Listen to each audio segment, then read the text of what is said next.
Warning. This podcast frequently contains potentially triggering, violent, and graphic content.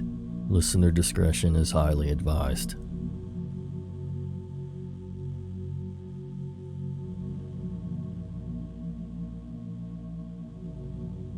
Hello again, Nightmare Society. Gather around for another episode of True Horror Stories. A big welcome to our newest official members of the Nightmare Society online campfire, Kay, Spence, and Brooke. Welcome and thanks so much for your support, guys.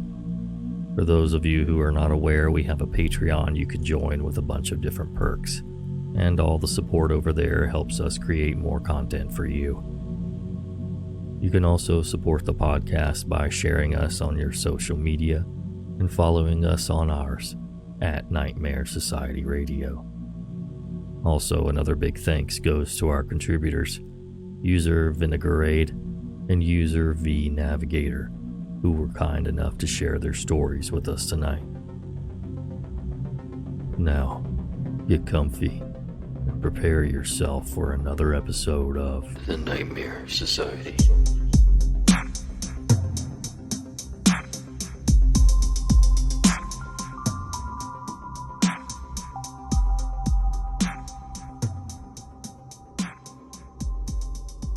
This happened after I went to university, so I was 18 years old. I made an effort to make friends after I moved onto campus and ended up with a few groups to hang out with, including a new girlfriend, and plenty of people from my classes that I liked well enough. There was one class before lunch where it was traditional for people to go to the cafeteria afterwards to eat in pairs or threes.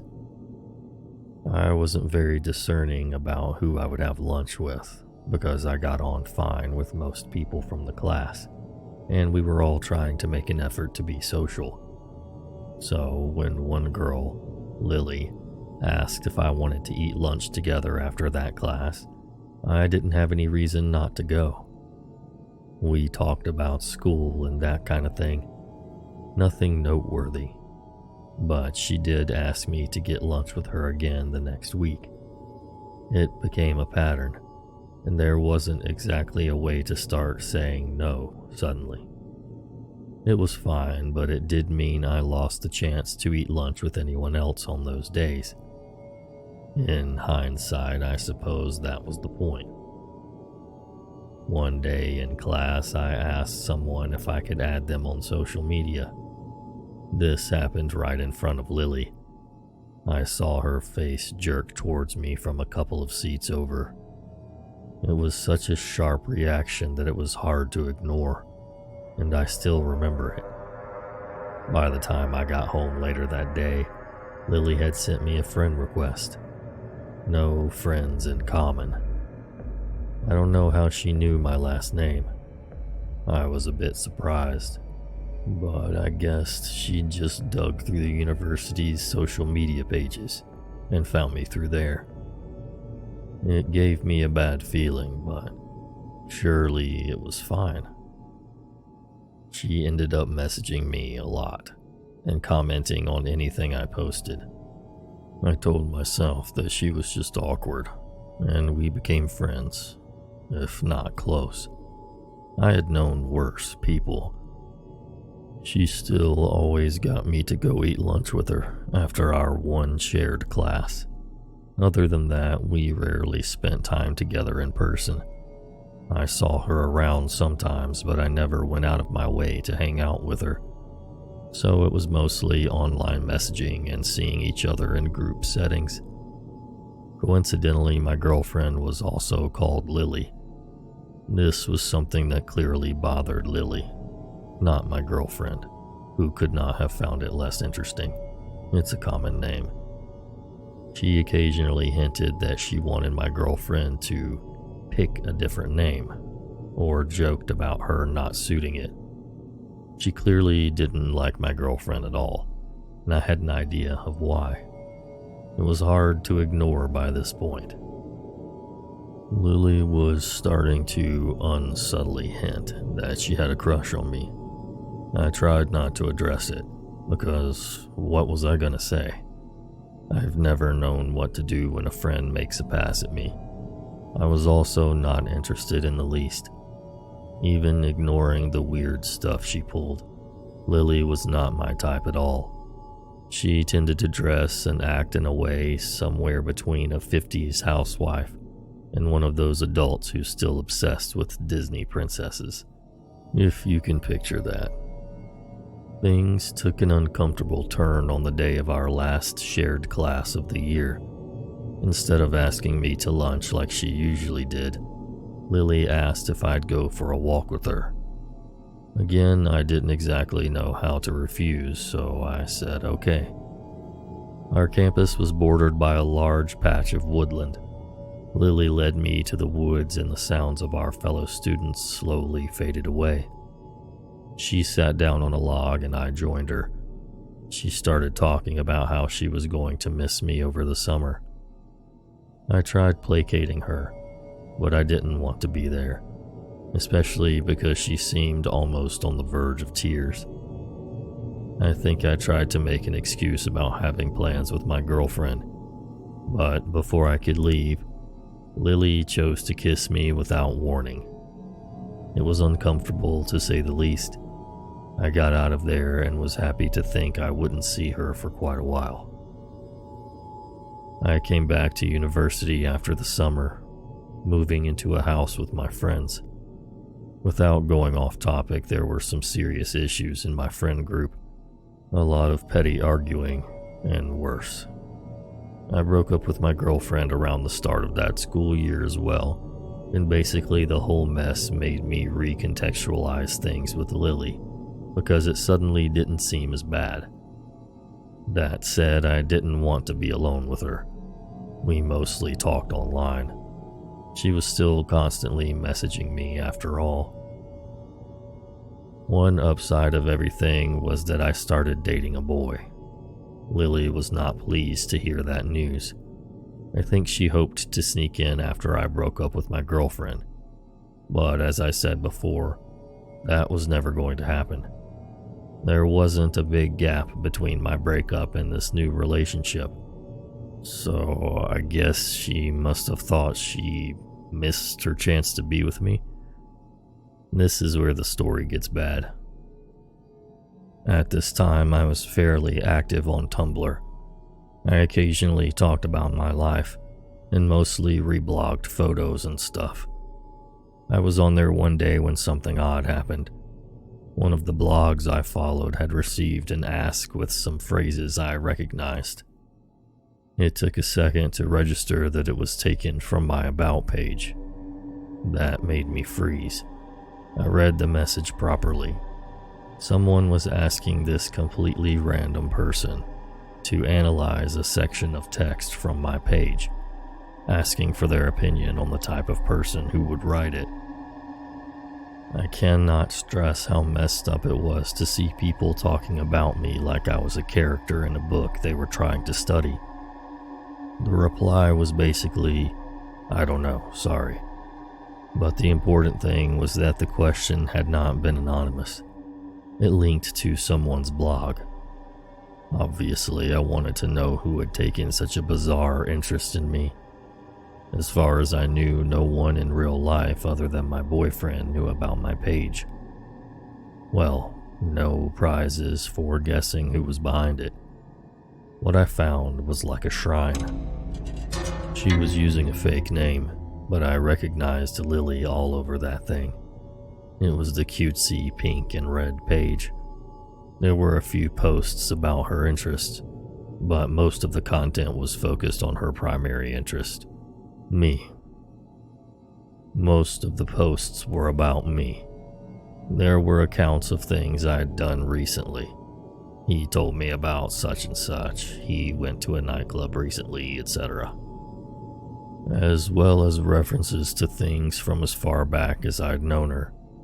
It was clear she had been keeping tabs on me, both online and offline, gathering up every scrap of information she could about my life and hoarding it here in her collection.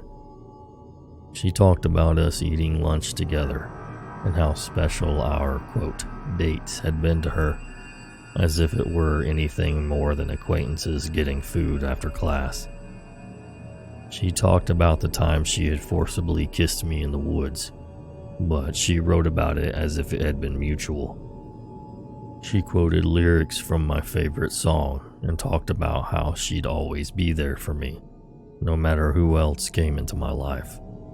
Lots of references to loving me, quote, just the way he is, which answered another mystery about an anonymous love letter I'd received earlier that year with the same wording.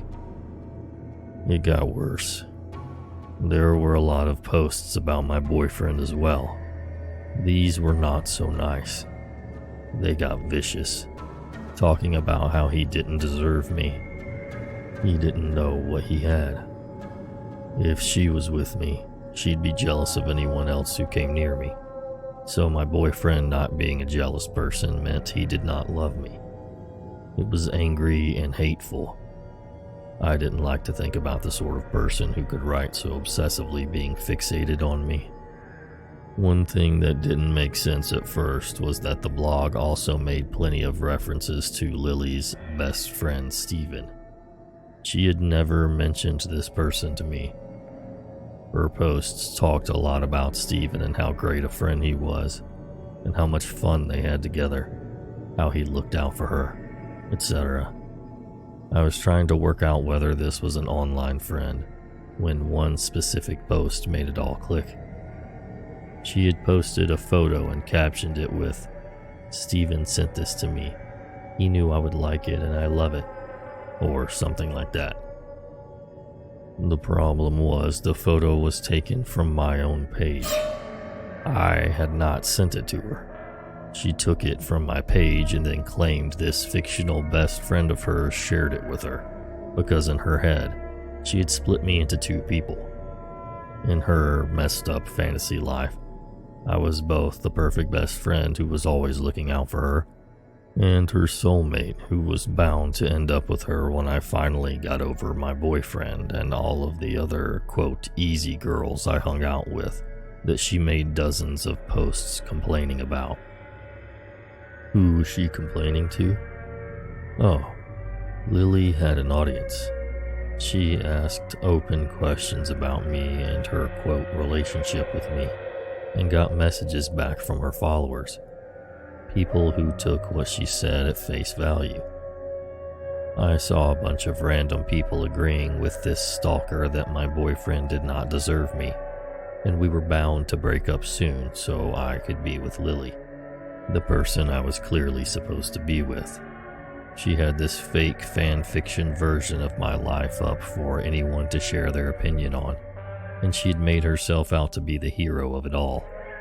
I went maybe a month back into the page's history. I did not look at everything that was there. It was just too much. So I'm not sure how long this had been going on. I sent Lily a message confronting her about the blog. She said nothing, and I cannot stress how weird it was to have found pages and pages dedicated to me, with her talking about how she was in love with me and would make sure we ended up together, slamming my boyfriend, and building a fantasy life with two different versions of me in it that she clearly believed to be real, then acting like it had not happened. She said nothing. She did not address it. She just changed the subject, even after I pushed, and it was like she hadn't even registered what I said. I've never seen anything else like it. She deleted the page, of course, or at least changed the name and hid it so I never found it again. It wasn't the end, though. I wasn't going to hang out with her anymore, but we were still shoved together in classes, and she had started to actually scare me with what she might do next. I'm kind of a paranoid person. Knowing someone was obsessively keeping track of me for who knows how long freaked me out. The next big thing she pulled was trying to seduce my boyfriend. It was an absolutely useless attempt that only made him uncomfortable. He told me about it right away. What was her plan there?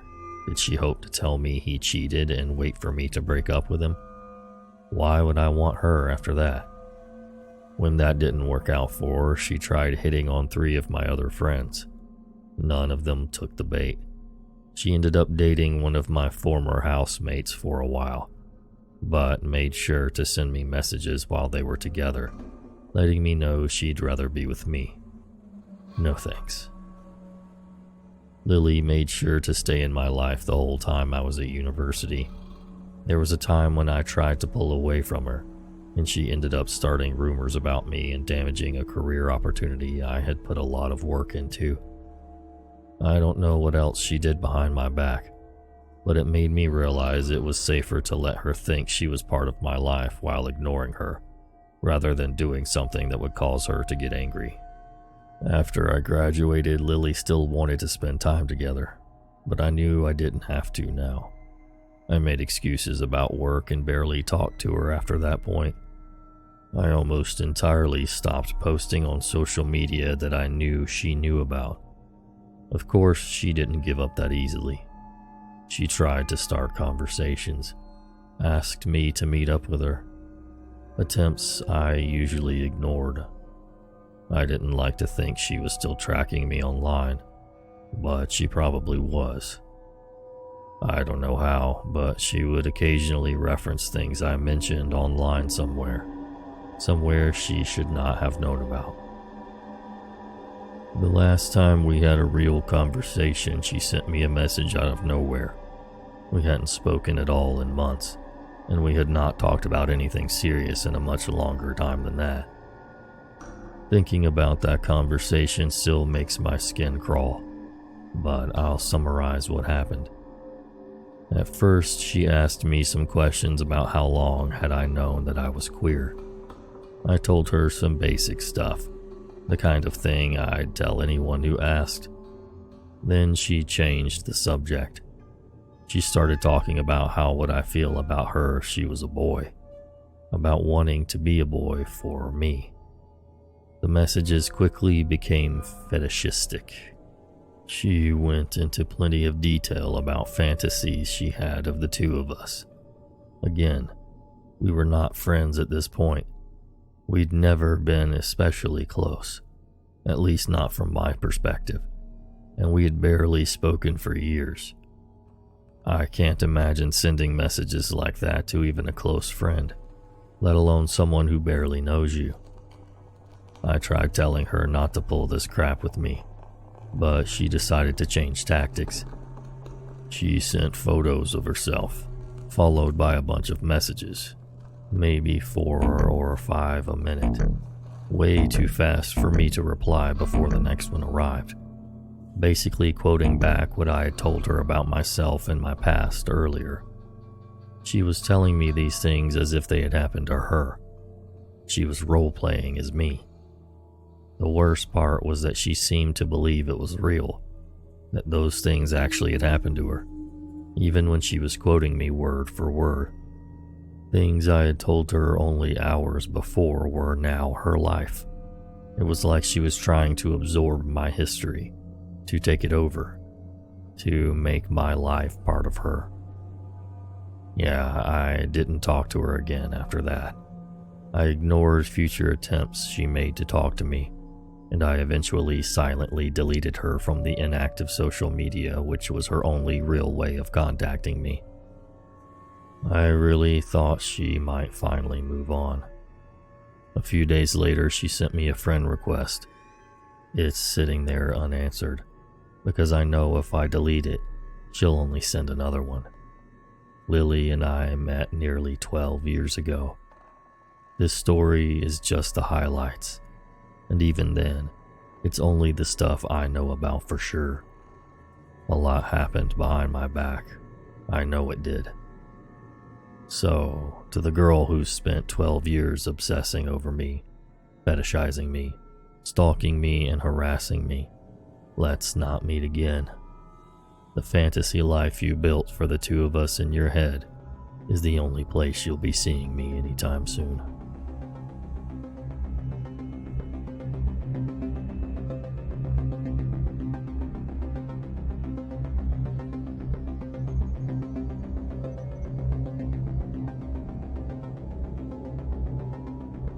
I was a stubborn and precocious teen. At age 15, I had a lot of friends, but I was a bit of a loner and enjoyed long walks in nature. Very long walks, sometimes 10 plus miles. Since I couldn't drive yet, I would often just take off from my house and walk on back roads all day long. This was before smartphones. As I was a 100-pound, very tiny girl, my parents probably should not have allowed it, but they've always been very relaxed in their parenting. But like I said, I was stubborn. I also had an unhealthy attitude of invulnerability and naivete. On these walks, people would often pull over and ask me if I needed a ride. The vast majority were men. I never said yes. Usually I would respond politely with, "No thank you, I'm on a walk," and then they would leave me alone. Maybe after an "are you sure?" and a concerned look at most. This happened literally hundreds of times without incident. However, there was one time that I got a bit lost while walking. Not severely lost, as I could easily backtrack the 5 or 6 miles home. But I had taken a wrong turn and wandered into a very rural area that I hadn't expected to be in. Whatever, it was a nice day, so I kept walking. A guy in his early 30s in a bit of a junky car passed by and asked if I needed a ride, as per usual. I politely declined and he drove on. I got creepy vibes, but I didn't think much of it. Then 10 minutes later, he pulled up behind me again. This was a rural road, and he must have driven in a very large loop to come up behind me again, miles out of the way. He slowly started driving alongside me while I walked, and he began asking personal questions. My name, my age, where I lived. I did not tell the truth. He also repeatedly tried to get me into his car. I was very uncomfortable and just wanted him to go away, but was too afraid to be rude. However, I was not getting into his car. After an excruciating 5 minutes or so of this, another car came and he was forced to drive off again. I was more annoyed than scared at this point. That good old invulnerable attitude. Then, like clockwork, 10 minutes later, to my horror, I see the car again. This time he doesn't drive alongside me, but parks in a pullout a few feet ahead. I don't know what came over me, but instead of panic, my brain just shut down and I became entirely disassociative. I decided to just ignore him. I walked by the car calmly, continuing my walk. I tried not to look at him, but I stole a glance. He was pointing something at me. It was a gun. Before I had time to react or even think, a motorcycle pulled up behind us and parked. My stalker seemed extremely panicked by this and peeled out as quickly as possible. I must have looked freaked out because the motorcyclist, who looked like a dad type, was concerned. He asked me if I was okay and if I needed a ride. I gave my usual "no thank you, I'm on a walk," and he drove off. I was feeling pretty distrusting at that point, and aside from that, I didn't want to climb on a motorcycle with anyone, even though he saved me from something potentially very bad. Looking back, I owe quite a lot to him. I'm not sure what compelled him to stop, but thank goodness he did. I then ran the long distance home, looking over my shoulder the whole way. I never saw the man again. I didn't tell my parents because I was afraid of them restricting my freedom.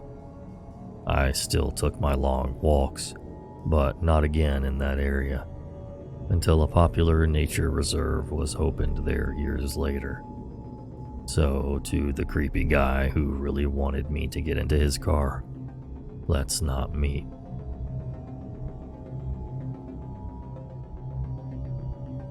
If you love the show, please do give us a shout out on your preferred social media.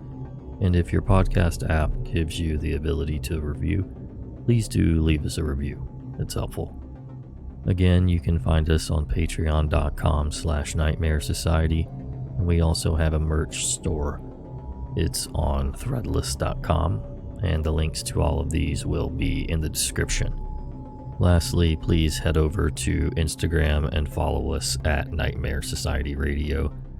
We do some fun stuff over there on Fridays where we ask some would you rather questions on our stories and some other fun stuff. So go check it out. And until next time. Sweet dreams.